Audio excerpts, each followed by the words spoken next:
بسم الله الرحمن الرحيم الحمد لله رب العالمين والصلاة والسلام على سيدنا محمد وعلى آله وصحبه أجمعين.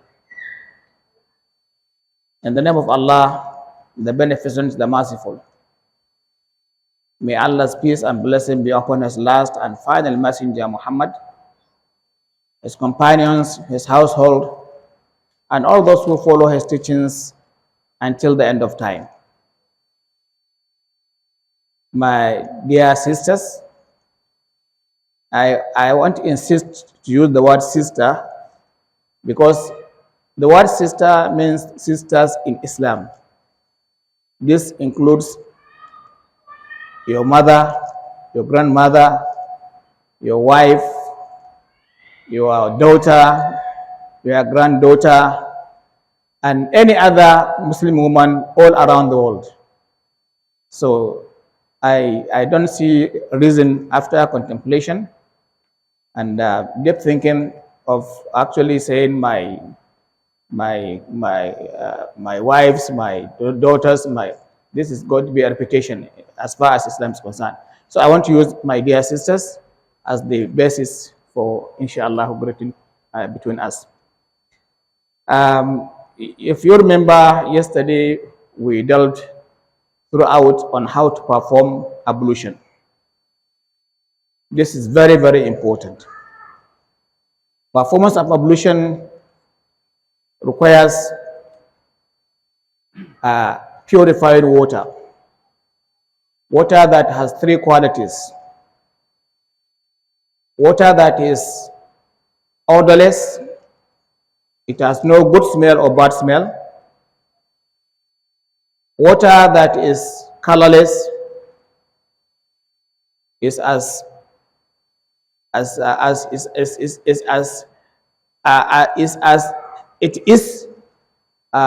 due to its preserving place. If it is in a white glass, it becomes white. In a black cup, it becomes black. It changes according to its environment in which it's collected. If the environment is natural and it turns out to be colorful, then there is no reason, there's no problem. You can use it for purifying yourself. Also, it has to be tasteless. Usually, water is not sweet, it's not bitter, it's not sour, and so you can use it anytime. Anybody can use it without showing on the face that he or she is using something that is not of good taste.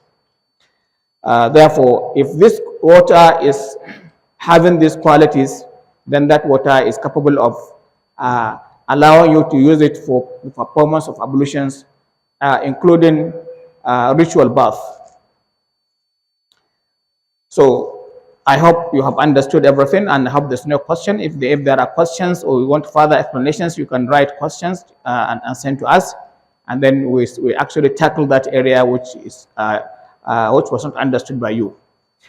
Otherwise, we have to move forward on the next state of purification, and that is ghusl, taking bath. In Islam, there are 5 types of bath. 5 types that are compulsory. 1, bath after sexual intercourse by both the husband and the wife.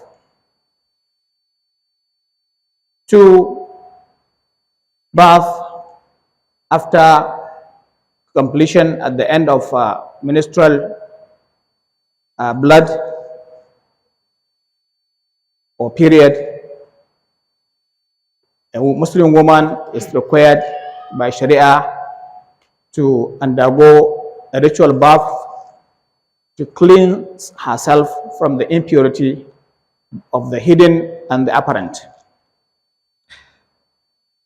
3, at the end of bloodbath, a Muslim woman is required by Sharia as obligatory action to perform ritual bath to cleanse herself from both hidden and apparent impurities. 4, if somebody converts to Islam, it is compulsory upon that person, female or male, to take bath with the intention of converting to Islam or embracing Islam or accepting Islam. All this is allowed. Number 5,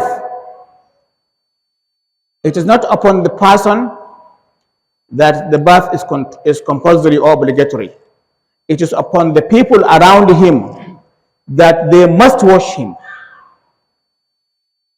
And that's when a Muslim lady or a Muslim man died, before he or she is shrouded and eventually taken to the graves, after the prayers, that deceased, that dead person must be cleansed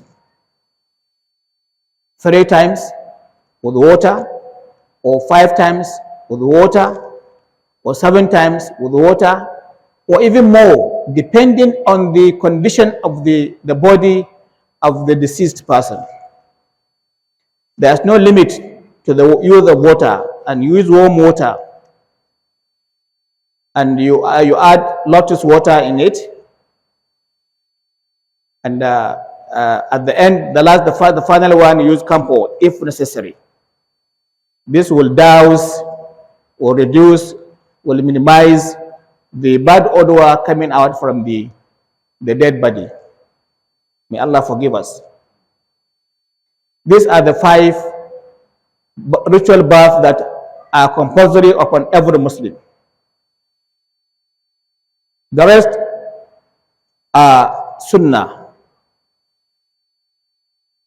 Bathing for Eid al-Fitr or Eid al-Adha, bathing for Friday prayers, bathing for entering Mecca and Medina, or bathing for the person who is going for on the Arafat day.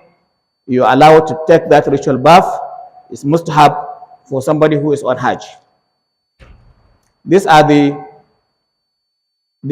different categories of bathing in Islam. Now, we go to explain it. After making your water available, you are allowed to warm your water. You are allowed to use hot water or warm water or cold water. There's no problem in that. We are all given the options to use the water that our body can resist. Now,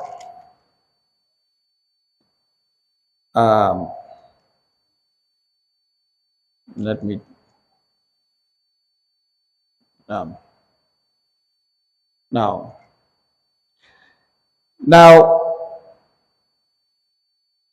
this bathing has pillars.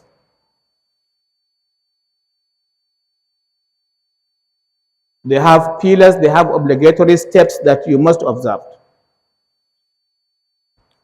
I can avoid this for you, unless if you want to know them. But one thing that is most important is the intention. What type of bath are you taking? Out of these 4, out of the 4, excluding the last 5 of the deceased person, which type? Is it ghusl al-janaba? Is it the ritual bath of janaba? Or is it after menstrual period? Is it after blood bath? Which one are you taking? All this must come to your attention when you are performing the ritual bath. There are some steps for women when after sexual intercourse with their husbands and suddenly their period begins. So what happens if they want to take bath at the end of the menstrual period? Which bath would they take? Must they take the two baths separately, beginning with the first one, followed by with the last one, or they will choose anyone and take bath? Because all of them are obligatory. Now the ruling in Islam is that if a woman experiences her menstrual period before she takes her sexual bath, after sexual bath, she has the option of taking any of the two.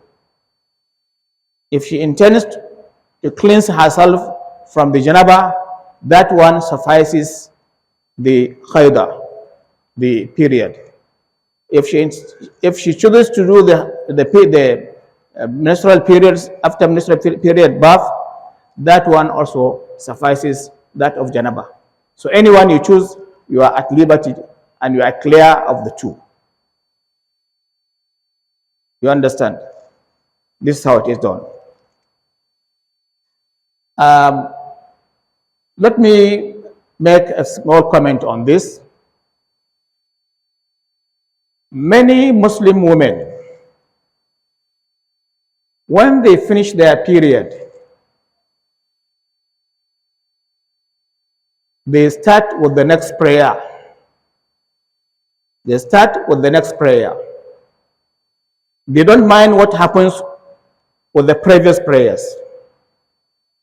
I'm not saying that the 7 days prayers or the 5 days prayers or the 3 days prayers or the 15 days prayers, as the case may be, must be repaid. No. All the prayers that you have encountered in the state of menstrual period and bloodbath are forgiven by Allah subhanahu wa ta'ala for you. You are not to pay any of the prayers. However, if your bloodbath or your menstrual period extinguished, the private part becomes dry, or only the whiteless, the colorless water comes out.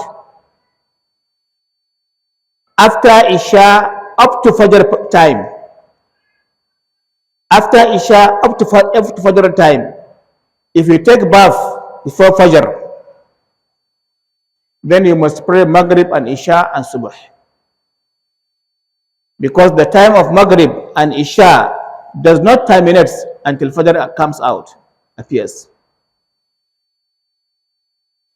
If the blood stops after Asr prayer, before Maghrib time, then you must pray Zuhur and Asr. Because the timings of Zuhur and Asr do not expire, do not actually end until with the appearance of dusk, until the sun has set. If the sun hasn't set, then you are still in the right time to pray your Zuhur and Asr. So a lot of Muslim women, a lot of my sisters, they don't mind pray the backlogs of 2 prayers of Zuhur and Asr should their blood actually terminates before Maghrib. They don't care to pray the 2 backlogs of Maghrib and Isha if their bleeding stops before Fajr prayer. But if the blood actually terminates, the place becomes dry, or the water that comes out is white, or even light brown, immediately after Fajr prayer, or after Fajr until Zuhr prayer, then there is no any backlog of prayers she will actually pay back. Then she will now get ready to pray Zuhur and Asr until another time comes. This is the ruling in Islam. Very, very important. Intention. Intention in everything is very, very important. The Prophet says, إِنَّمَا الْأَعْمَالُ بِالنِّيَّاتِ. All actions are judged according to intentions. Every bit of work you are going to, every act of worship you are going to perform, at the instance of performing it, you have to make intention. And intention is not pronounced. It's not pronounced. It's in the mind. It's in your heart. You don't say loudly, even to your hearing, nawaitu ghusl al-janaba, or nawaitu ghusl al-khayda, or I intend to cleanse myself from janaba, or I intend to cleanse myself from the blood of menstruation. No, you don't pronounce it. You just be attentive. You just be attentive of what exactly you want to do at that particular period. That is what is needed. Why are you in the toilet? And why is there water in front of you? Why have you stand under the shower? Why are you in front of the tap of the wash hand basin? Why are you near the river or the sea if you are a good swimmer, or the ocean? All these are places where you can perform your janaba, provided you are not in front of anybody. You just cover your private parts and you throw yourself into the river, wash all over your body, and then come out. You have done your ghusl al-janaba or khayda. But not in the pool, not in the pond, not in the swimming pool. Yes, you don't do that one in a stagnant water. No matter how big the water is, it's haram. So you have the intention. Number two, continuity with the remembrance and the capability, meaning continuity is not to separate between washing some parts of the body and washing the rest within a given time frame. What it means is that when you start the bath, don't stop. Continue to the end. This is compulsory. Don't wash the face or the hands and then go and go to the kitchen and turn your frying, whatever you are frying, then come back, or taste the soup and then come back, or go and answer your phone and then come back and continue with the bath. No. When you're going to start the business, stop until you finish it. Don't stop. One after the other. One after the other. Number three, you have to generalize the whole body with water. You have to wash the entire body with water, including your hair. Allah doesn't care how much money you've spent in doing your hair. If you don't want to spoil your hair because you just did it yesterday or day before yesterday, then remember that when you pray before you stand before Allah to say your prayers, Allah will not accept your prayers, because you are praying with some dried parts of your body which was supposed to be covered with water, to be washed with water, before you become clean and pure and eligible to stand before Allah and perform your 5 daily prayers. And remember, the Prophet says, under every hair there's janab, there's impurity. So you must cover the entire body, including your hair, with water. And then you rub the body. Rubbing the body is also obligatory in ritual bath. Number 5, you make sure that the hair is wetted, is well wetted. You have to rinse the hair and it is firm. Therefore, every part of your hair must be covered with water. Now, if you do that, then you have performed your ablution. You have performed your ghusl al-janaba or ghusl al-qaida, ghusl al-nifas. You understand? Now, how do you do the bathing? I want to show you how to do the ritual bathing. Notwithstanding the different types of intentions. If you are in the toilet to perform ghusl janaba, this is how you're going to do it. Or to perform ghusl nifas, the blood after bath. This is how to do it. Or you have to perform ghusl khayda, the menstrual period, commencing the end of it. Now, how do you do it? The method is the same. The steps are the same. The process are the same. The only difference is the intention. So you don't have problem at all. When you enter the toilet, what you are going to do is you wash the major impurity on your body. How? You wash from the umbilical cord, from your umbilical cord to your knees. These are the usual parts that you have splashes either of blood or semen. So now when you take water in a cup, or you take water with your hand. Now, in this case, you have to wash your hands from the fingers, actually the core. You have to wash it. In English, there's no difference between this one and this here. They call it all elbow. Marafiq is also elbow in English, and core is also elbow in English. I don't know whether there's another word. It's my English that is not actually good enough to know the differences. But maybe doctors, orthopedic doctors, maybe they know all these things. Or even my daughter, or in the primary school, or my son in primary school, maybe they know parts of the human body, which we were not taught at that time when during my period. You know. Anyway, what I mean, you wash your hands 3 times and wash one 3 times, and then dip your hand in the water and wash with the left hand your private part.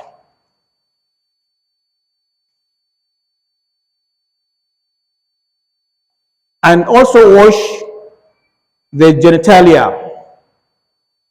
Wash the genitalia. You have to wash your private part with water, with clean water. Or you can use soap to wash first, but this is not part of the ghusl janaba. It's just to make it easy for you to remove the impurities. You can use soap to do that, but when you are going to rinse the area, you must use pure water that is purifying. Here in your water, you don't put lotus, you don't put scampo, you don't put nothing. You understand? Now, then wash your thighs. The 2 thighs, front and back, must be washed. You must also wash your buttocks. Sorry, in Islam there is no economy of truth. You have to say the truth as it is, so that we learn the real Islam. That is how the prophets taught us, and even his wives taught the Sahaba's wives. So everything is mentioned. Please bear with me. And also wash what is between the 2 thighs. Clean everything, wash with water. Then when you have finished that one, from the umbilical cord to the thigh, to the knees, front and back and in betweens, and every corner and every nook and cranny of your body must have water. If you have deep umbilical cord, make sure the water enters that as that part of the body. Some they have actually they have some holes in the umbilical cord. Make sure water enters there. Every skin, every hair, every part, every neck, cranny must be wetted, must be washed. This is the rule. However, taking bath are of two options. There is the minor and there is the major. There is a method of taking bath that is complete, and there is one that is skeletal. Now the difference is, the only difference is, if you take skeletal bath, you are free from impurity. But when you are going to pray, you must perform ablution. Then when you take the complete, the major, the main type of ritual bath, you now have to perform ablution before you ensue into performance of the ritual bath, after washing your private parts.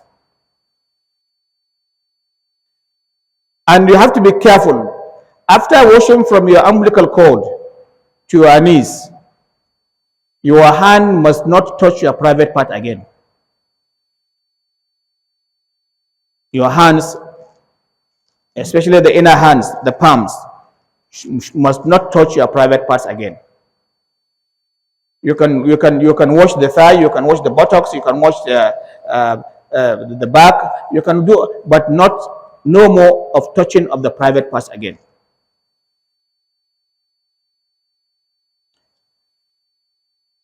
Then you perform ablution. You rinse your mouth one time. You inhale and sniff out water one time. You wash your face with the intention of this ablution is fard or nafila. One time. The way we explained yesterday, from the beginning, from the traditional beginning of your hair until under your chin, and from the right ear to the left ear, all the part of the face, under the nose, in between your noses here, all these corners, all these crannies and nooks must be washed with water. Very important. Having washed your face once, you now wash your hand once. Like we explained yesterday, you wash everything once. You wash once. You also wash this one once. And then you wipe your hair front and back, because in the toilet you are naked, so you have the liberty, you have the freedom to run your two hands over your hair and back. Then you also take another water, also rinse and clean the inner part of your ear and the outside part of your ear. When you have done this, then leave the washing of the feet until at the end of the bath. Then take water either in your hand and lift your hair and hold it upstairs, and then put small water and hit your head so that those weight will reach the scalp of your head. The scalp should be weighted moderately, because there was what's called pores. Pores means the holes of the hair on your head. Usually when you pour water just like that, without wetting the head, you have problems, it harms you. You can have problems of serious headache, or some ailments, or some sicknesses. So Islam tells you, well, but when you actually put some, you actually wet the place, then the pores will close. The holes will close. They will lock themselves, preparing that, oh, something is coming that can harm us. Let's close our doors. You understand? Now, you have done that. Then you take water and splash on your hair, and make sure every hair, every single hair is 100% wet.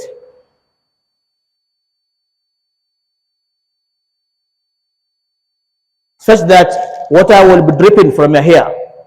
Oh, that's okay. You can do that 1 time, 2 times, 3 times, and even more.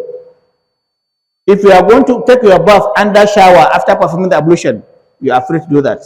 You're welcome. You're welcome. If you are in the village and you are alone in the bush, you can swim in the river. You can swim in the sea. You can swim in the ocean.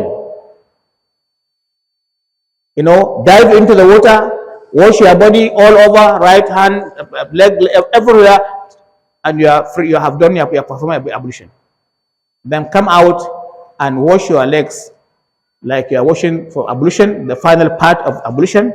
Now you are free, you are clean, you are pure, you are ready spiritually to stand before Allah and say Allahu Akbar.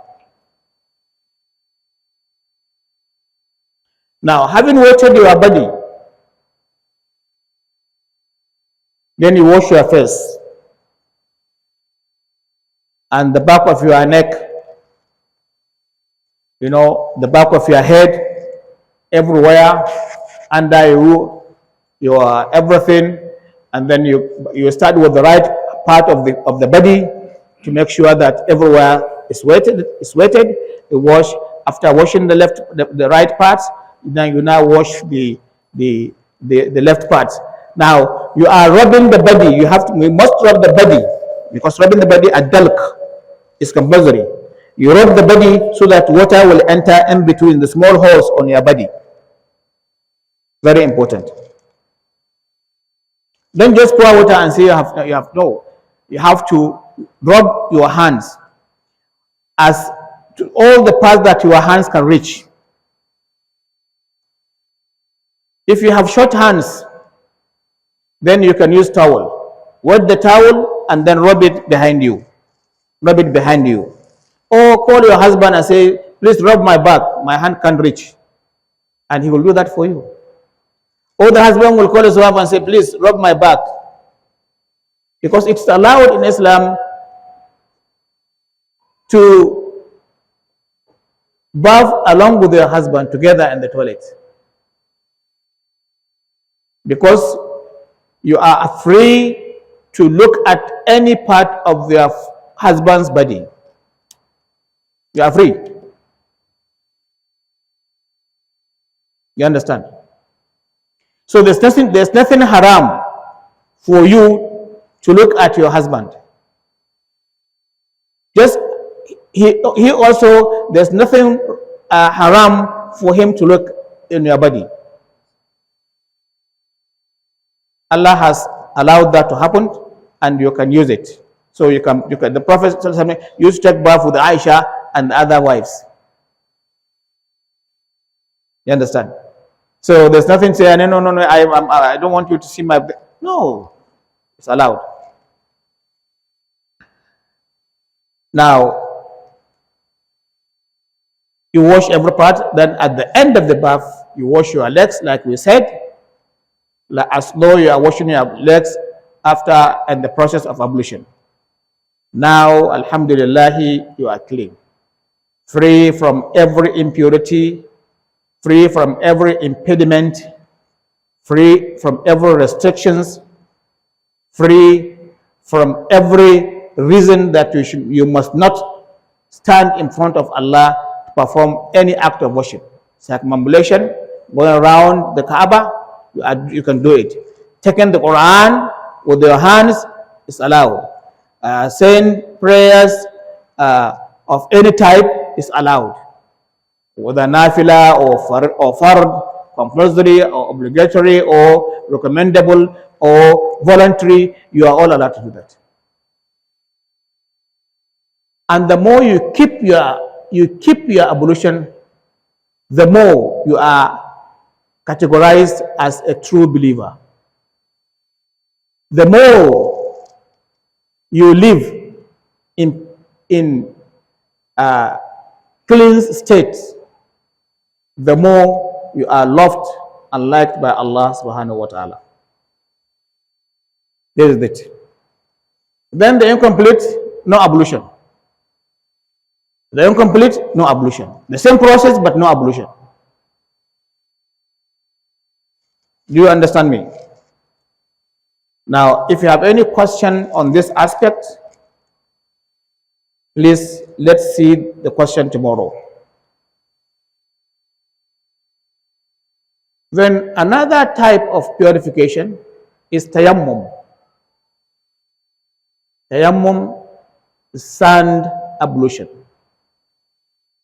Sand ablution is very, very important. It's very, very important, but has so many complications more than ablution, has so many conditions more than ghusl, has so many fractions, has so many details, because you are going to be enjoying a very exceptional privilege from Allah to allow you to pray, to allow you to circumambulate, to allow you to read the Holy Quran, to allow you to go closer to Allah subhanahu wa ta'ala. So there are many technical aspects of tayammum. It's more than actually rubbing the face and the hands. No, more than that. I will take you using the simplest method for you to understand, because it is compulsory upon every Muslim, female and male, to know how to perform tayammum. Because definitely in your lifetime, you will need this tayammum, or somebody close to you will need this tayammum, so you teach him or teach her. You must learn it. It's compulsory. There are many instances where you require this and you will need this. It's a knowledge that you keep for the bad days, especially when you are traveling, especially when you are sick, you have serious illness, especially when you are even in good condition. But the time of prayer will pass. The end of the prayer time will pass. The sun will set. The Fajr will appear. So these are periods where you need tayammum. Let's see them in smaller details. Let's see them in smaller details. I'm not going to be so explicit like I did with the bath, but if you understand, and I will also demonstrate for you practically, because it's something I can do in front of you, and something I can do so that our followers and the Muslims around the world will actually benefit, inshallah. Now,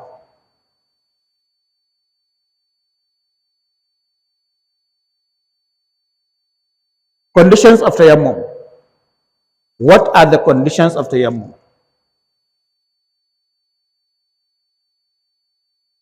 There are 3 conditions of tayammum. You understand? Now, tayammum or sand ablution has the same conditions for ablution.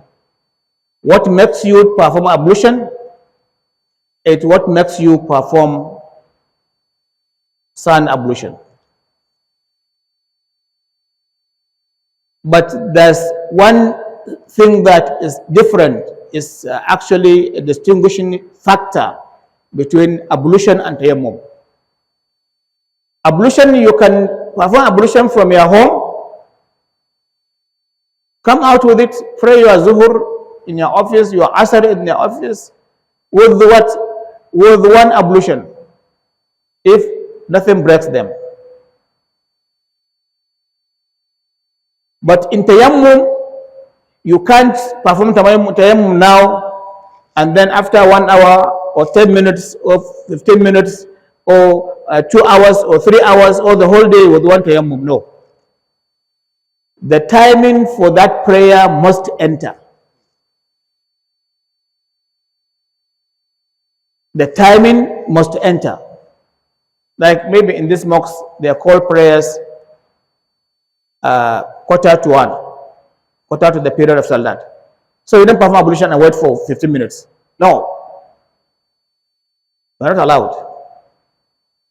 Only ablution can do that for you. At tayammum, as soon as the imam maybe remain 1 minute for the imam to enter, that's when you are going to perform your ablution and join the imam. If you are alone going to say your prayers, then when it is exactly the time of the prayers, then that's when you're going to perform your ablution, tayammum, and then start your prayers. And the moment you say Assalamu alaikum or Assalamu alaikum wa rahmatullah, Assalamu alaikum wa rahmatullah, the ablution, that tayammum has broken, has expired. Expired. If you want to perform another prayer, you have to do another tayammum. That's why I say it is very technical one. We must know that. So if you have a sick person, each prayer time must actually be commenced with the performance of tayammum. I want to tell you that even if you are a traveler and there's no water with you, you can't pray 2 salats with 1 tayammum. No, you can't do that. Even if you want to combine the prayers, each prayer must have its own tayammum. Do you understand? Okay. So tayammum is not valid. It's not acceptable until the time of the prayer has entered.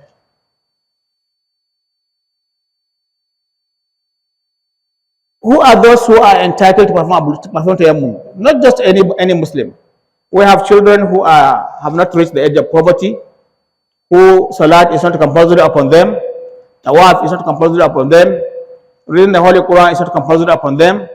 No any aspect of deen that is compulsory upon them. So you must be a matured person before you are allowed to perform tayammum. Children don't perform tayammum, say their prayers. No. They are exempted. They are exempted. Secondly, the ability to perform the tayammum. Can you use your hands to perform ablution, the ablution of sand? Or you can't because you are terribly sick, you don't even know where you are terribly sick, you can't use your hands, or because all the hands are covered with bandage, or they have wounds, or may Allah forbid bad things, somebody is motionless, somebody is suffering from paralysis. You can't use the hand. You can't. So the ability to use your hands, the ability to perform the tayammum is another condition that is obligatory. If you can't perform the tayammum, then ablution. If the hands, the limbs are not wounded, are not actually exposed to danger, or will not increase your sickness.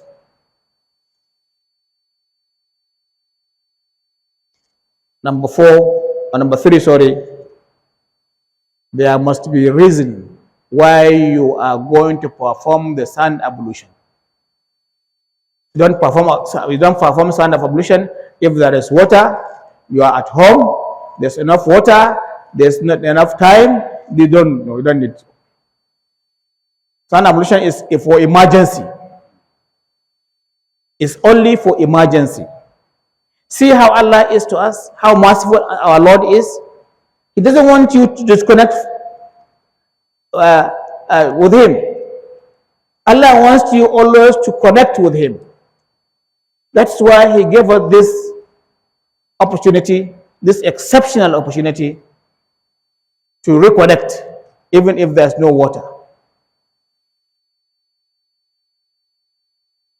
You must be a Muslim to perform ablution or sand ablution. A non-Muslim doesn't perform sand ablution. No. You understand? And there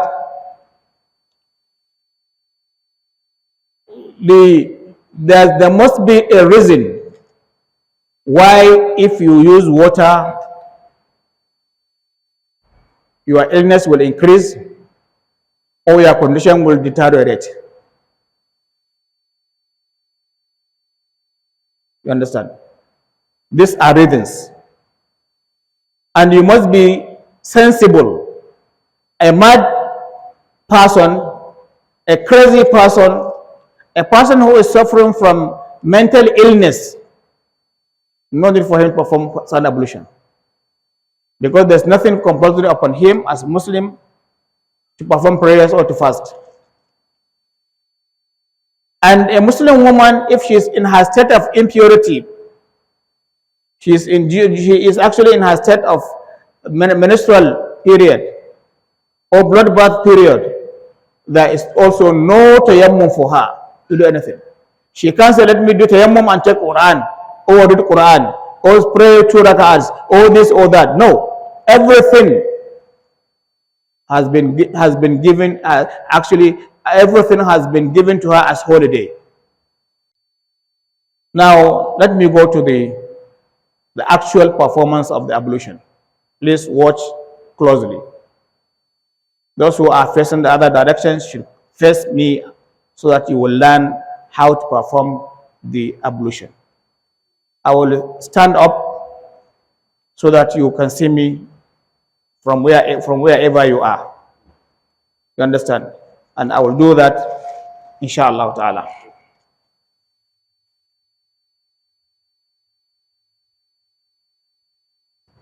Now, when it is time for you to perform ablution, remove your glasses. Remove your ring. Remove your watch.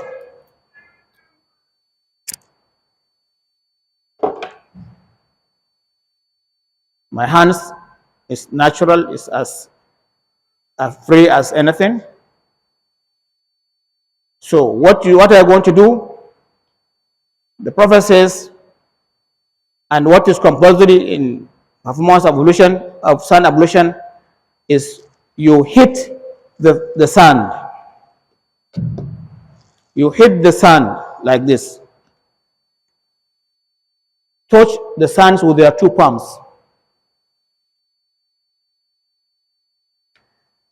If there are some particles that can irritate you or even wound you, depending on the condition of the sand or the stone, natural stone, then do like this. so that they will fall down. Once, like this, you fan. Now, when you haven't done that, you now lift your scarf or your cap so that you can start from the beginning of your hair to your chin. So what do? You do like this.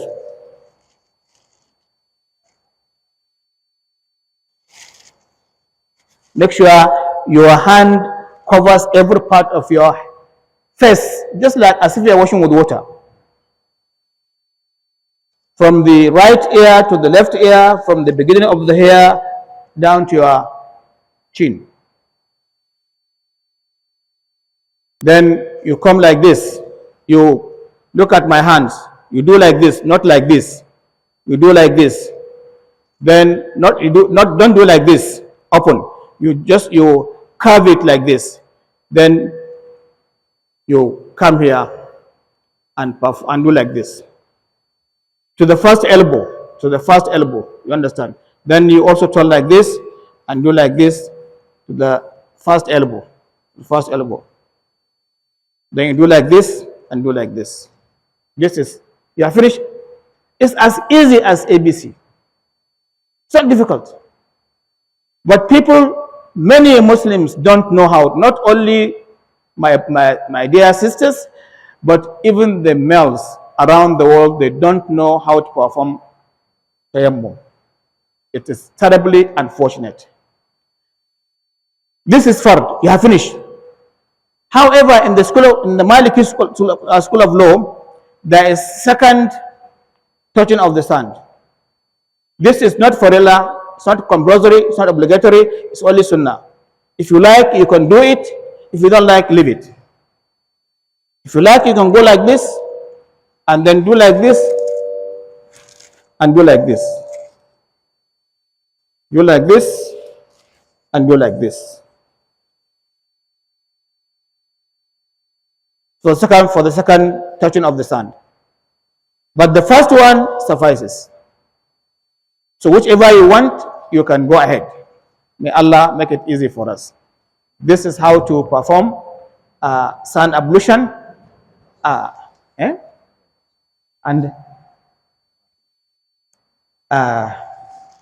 So, okay, you can read the verse for us. أعوذ بالله من الشيطان الرجيم بسم الله الرحمن الرحيم يا أيها الذين آمنوا لا تقربوا الصلاة وأنتم سكارى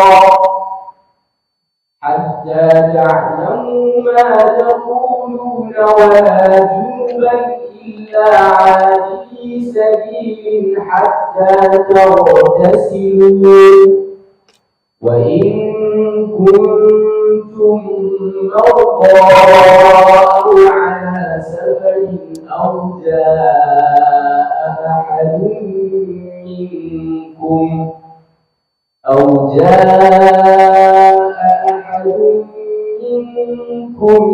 من الغائط أو لامستم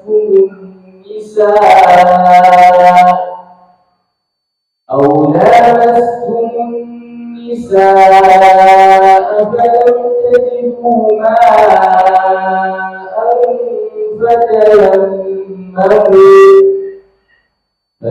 فتيمموا صعيدا طيبا فامسحوا بوجوهكم وأيديكم إن الله كان عفوا غفورا. This is the reason why we do. The Quran clearly states to us, if we are in 3 states of conditions. 1, we are sick and we can't use water, because if we use water, it will harm us. 2, we are on a journey. If we use our water, the water will not be enough for us to perform ablution and also drink. We are allowed not to use the water for ablution, even though we can do that, but we may also, because Allah doesn't want us to die of thirst. So say, keep your water and perform sun ablution. 3, if there is water somewhere, but there are animals, snakes, or lions, or cheetahs, or any kind of dangerous animal that can harm you when you go to collect water because it was the time for them to drink water, then you are allowed to perform. You are looking at the water, but you can't use it. Or you are afraid of the time of the prayer will elapse. The time of the prayer will elapse.